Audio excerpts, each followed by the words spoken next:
وہ اس شہر کے بہت سے مجرموں کو جانتی تھی۔ اس نے ایک مجرم کو اپنا الاکار بنا کر اسے اس بنگلے میں پہنچایا۔ وہ اپنے ساتھ ایک ہتھوڑا لے کر آیا تھا۔ بیڈ روم میں سونیا گہری نیند سو رہی تھی۔ اس نے صندوق کو کھول کر اس مجسمے کو دیکھا، پھر اسی کے اندر ہتھوڑے مار مار کر اسے توڑ دیا، اس کے کئی ٹکڑے کر دیے، پھر صندوق کو بند کر کے چلا گیا۔ جمالہ ان لمحات میں تبدیل ہو چکی تھی۔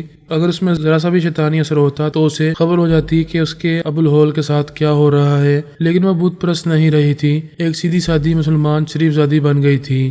وہ اپنی کار ڈرائیو کرتی ہوئی بنگلے میں آئی تو سب سے پہلے بیڈ روم میں سونیا کو دیکھا۔ وہ گہری نیند میں تھی۔ بنگلے کے اندر ایسے کوئی آثار دکھائی نہیں دیے جس سے یہ صبح ہوتا کہ وہاں کوئی آیا تھا یا سونیا اٹھ کر وہاں سے کہیں گئی تھی اور پھر آ کر سو گئی تھی۔ وہ تبدیل ہونے کے بعد اس بیڈ روم میں نہیں سوتی تھی جہاں صندوق کے اندر ابو الہول پڑا رہتا تھا۔ وہ دوسرے کمرے میں آ کر ایک بیڈ پر لیٹ گئی۔ ایسے وقت وہ خود کو بہت ہلکا پھلکا سا محسوس کرتی تھی۔ ساری رات شیطان کا بوجھ دل و دماغ پر اٹھائے پھرتی تھی۔ اذان ہوتے ہی اسے اس بوجھ سے نجات ملا کرتی تھی۔ اس روز اس کی سب سے بڑی خوشی اور سب سے بڑی کامیابی یہ تھی کہ وہ اپنی دانست میں سونیا کو اپنی ممولہ اور تابع دار بنا چکی تھی۔ اس کے ذہن میں یہ باتیں نقش کر چکی تھی کہ وہ کبھی اپنے ماضی کے متعلق نہیں سوچے گی، اپنی مکاری اپنا غرور بھول کر اس کے احکامات کے آگے سر جھکاتی رہے گی۔ اس نے 7 بلڈرز کو بھی یہ کہہ کر مطمئن کیا تھا کہ سونیا ان 7 بلڈرز کی ممولہ اور تابع دار بن چکی ہے، آئندہ ان کے ہر حکم کی تعمیل کرتی رہے گی۔ یوں سوچتے سوچتے وہ اچانک ہی ساکت ہو گئی، بالکل بے حس و حرکت بیڈ پر پڑی رہی، آہستہ آہستہ سانسیں لینے لگی۔ وہ آگے ہی کی پراسرار دنیا میں پہنچ رہی تھی۔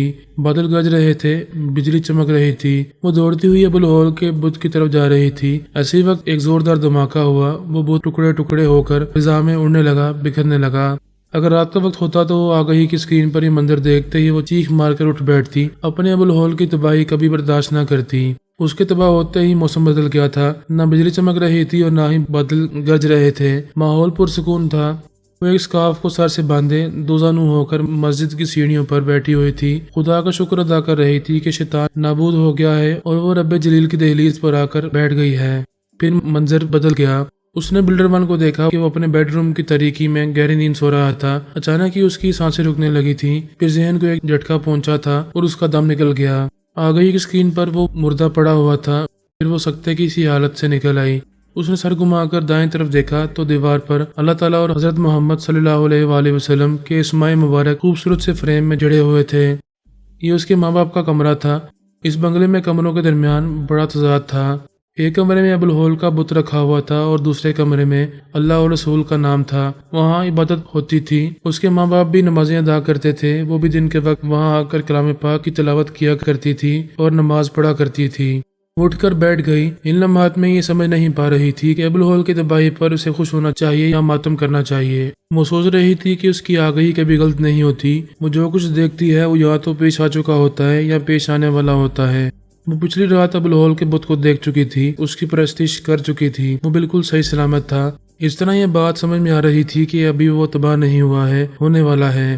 وہ ایک دیندار مسلمان لڑکی ہو کر ابو الہول کے بارے میں سوچنا نہیں چاہتی تھی۔ لاشعور میں یہ بات تھی کہ جب رات ہوگی تب ابو الہول کے بارے میں سوچا جائے گا، کوئی تدبیر کی جائے گی کہ یہ آگہی درست نہ ہو اور ابو الہول سلامت رہے۔ وہ آگہی کے دوسرے حصے پر غور کرنے لگی۔ اس نے بلڈر 1 کو مردہ دیکھا تھا۔ اب یہ معلوم کرنا تھا کہ آگہی کے مطابق بلڈر 1 کی موت واقع ہو چکی ہے یا ہونے والی ہے۔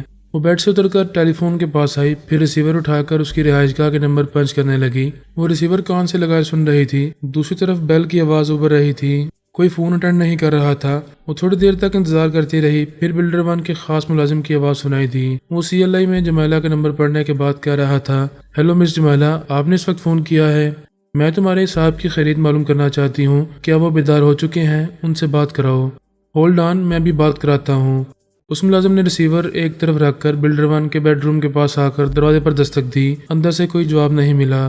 وہ نہیں جانتا تھا کہ پچھلی رات کیا ہو چکا ہے، کیونکہ کورونا نے اسے غائب دماغ بنا رکھا تھا اور سونیا کا کام ہو جانے کے بعد اس کے ذہن میں یہ بات نقش کی تھی کہ وہ پچھلی رات کی تمام باتیں بھول جائے گا۔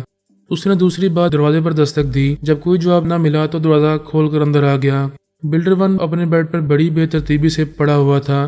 چادر کی شکنیں بتا رہی تھی کہ وہ رات کو بے چینی سے کروٹیں بدلتا رہا ہے، جبکہ اس نے تڑپ تڑپ کر جان دی تھی۔ اس نے قریب آ کر اسے دیکھا۔ اب سے پہلے اس نے اپنے آقا کو اس بے ترتیبی سے سوتے نہیں دیکھا تھا۔ اس نے آواز دی، سر کیا آپ بیدار ہونا چاہیں گے؟